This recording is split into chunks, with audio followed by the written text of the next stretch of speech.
Hola a todos.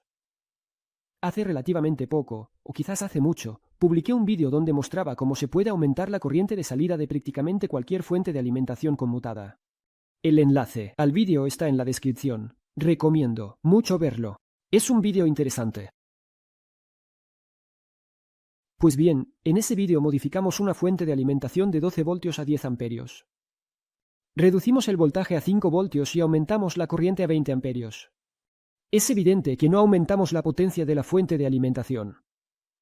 Y hoy, a petición vuestra, os mostraré cómo aumentar la potencia de una fuente de alimentación en general. Como sujeto de prueba, tenemos un cargador barato para teléfonos.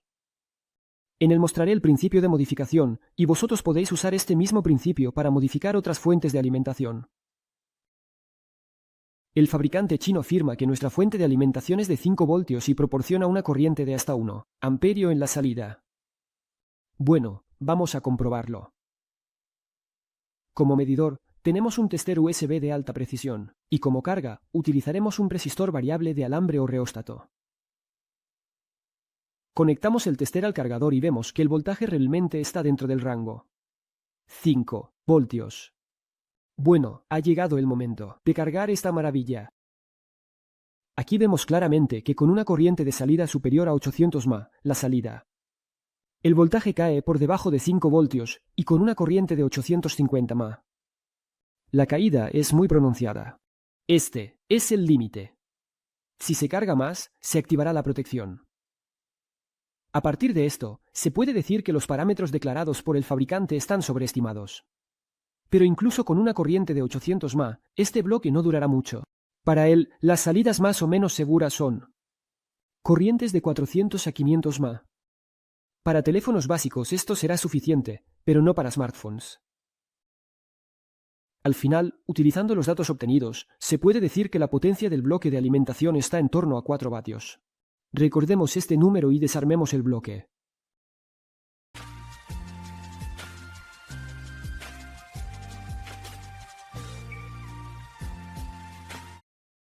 Está construido con una topología bastante popular.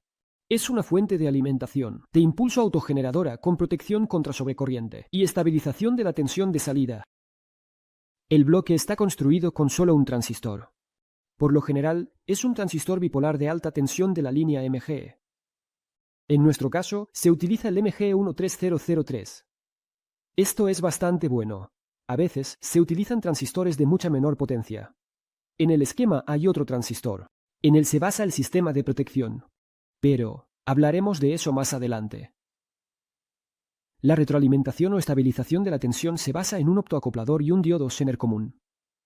En general, si se observa detenidamente, en la placa está previsto un espacio para instalar una fuente de referencia de tensión en un encapsulado TO92. Similar al teléfono 431. Pero el fabricante decidió ahorrar y colocó un diodo Zener común. ¿Qué se puede decir del esquema en general? Te diré un secreto, esta topología me gusta mucho. Si todo está hecho correctamente, un esquema tan simple con un solo transistor funcionará muy bien durante muchos años. Ahora, en cuanto a la modificación, para empezar, eliminamos el rectificador de salida. Aquí hay un diodo Schottky de 1A, el 1N5819. Luego buscamos en nuestras reservas y encontramos prácticamente cualquier diodo Schottky con una corriente de 2 a 3A. En mi caso, es un SB340 de 3 amperios. Es bastante grande y se encuentra cerca del condensador electrolítico de salida. Los condensadores no toleran bien el calor y el diodo se calentará, por lo que fue instalado en el lado opuesto de la placa, es decir, en el lado de las pistas.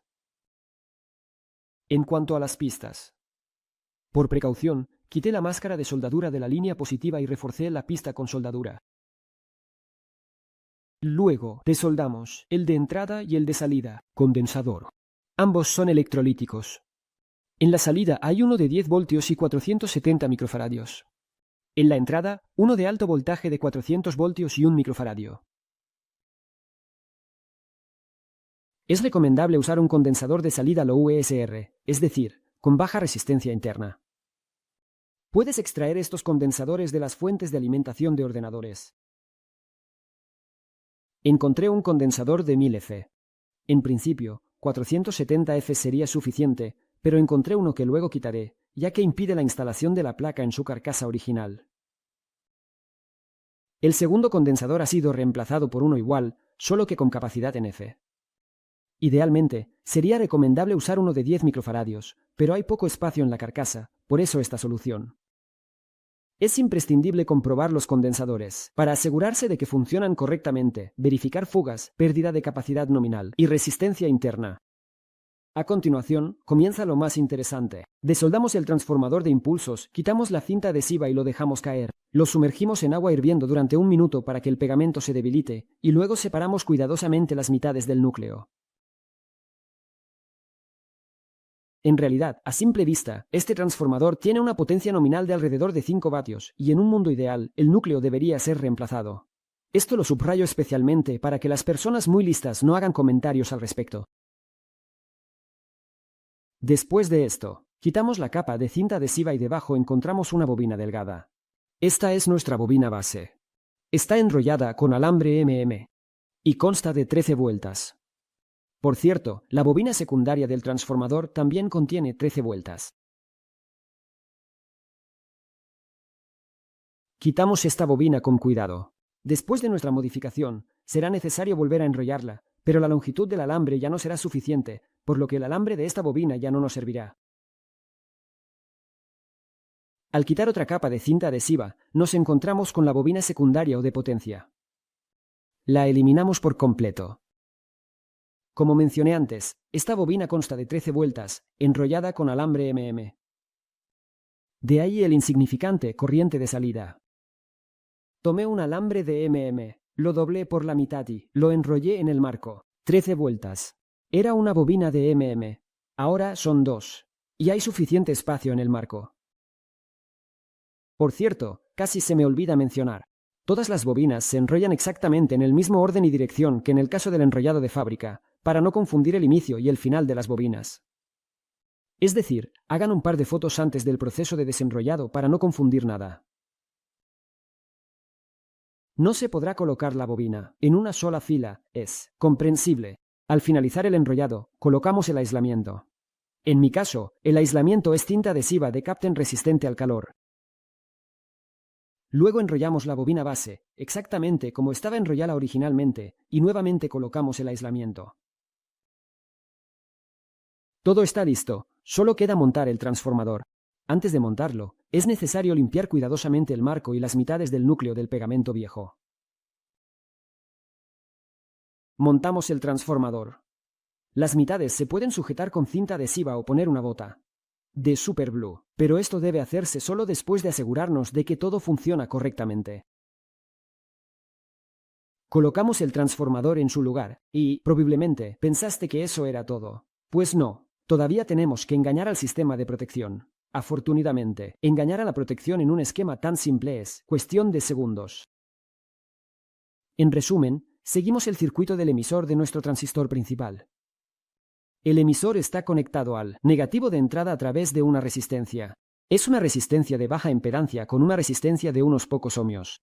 A veces es incluso menor. En este caso, la resistencia es de ohm.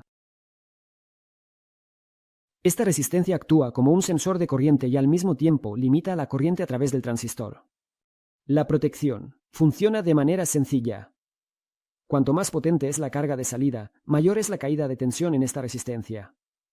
Y en un determinado momento, esta caída será suficiente para activar un transistor de baja potencia. Al abrirse, conecta la base del transistor de potencia a masa, y este se cierra, por lo tanto, desaparece la tensión de salida. Todo es muy sencillo. Así que, al disminuir la resistencia de este resistor, aumentamos la corriente de activación de la protección. El resistor es de medio vatio, lo cambiamos por uno similar, solo que la resistencia en lugar de ohmios debe ser de A ohmios. Es posible que en su caso también tenga que reemplazar el transistor. Yo tuve suerte, y el transistor que venía de fábrica soporta la potencia necesaria. También se reemplazó el resistor que está en la entrada, que actúa puramente como fusible. Resistencia de 1 ohmio, potencia de vatios. Fue reemplazado por uno de medio vatio. Y ahora sí, todo listo. Solo queda repetir la prueba que hicimos al inicio del vídeo. Aquí recordaré que el primer encendido del bloque debe hacerse a través de una lámpara de seguridad de 5 a 10 vatios. Esto es obligatorio, y bajo ninguna circunstancia toques la placa mientras esté funcionando. Y mejor aún, cúbrela con algo dieléctrico. Con una corriente de 1, no observamos una caída significativa. Y esto es lo máximo que pude obtener. Más allá de eso, se activa la protección. Teniendo en cuenta todo lo dicho, la potencia de salida de la fuente de alimentación es casi 8 vatios. Y al principio era solo 4. El resultado es evidente. Esto, por supuesto, es genial. Pero quiero recalcar una vez más que es necesario cambiar el núcleo del transformador. Ahora está forzándose al máximo para proporcionar tal potencia. En resumen, está funcionando más allá de sus capacidades. Luego enderecé algunos componentes mal soldados, actualicé la soldadura. En estos bloques económicos es extremadamente poco fiable. Y al final limpié todo el flujo de soldadura. Y la fuente de alimentación, en principio, está lista. Amigos, espero que les haya resultado interesante. Si es así, valoren el vídeo y hagan clic en la campanita para no perderse nuevos episodios. Toda la información necesaria se encuentra en la descripción. Y si tienen preguntas relacionadas con la electrónica, sean bienvenidos a nuestro grupo. El enlace también está en la descripción. Con esto, solo me queda despedirme. Y con ustedes, como siempre, estuvo Casian acá. Hasta la próxima.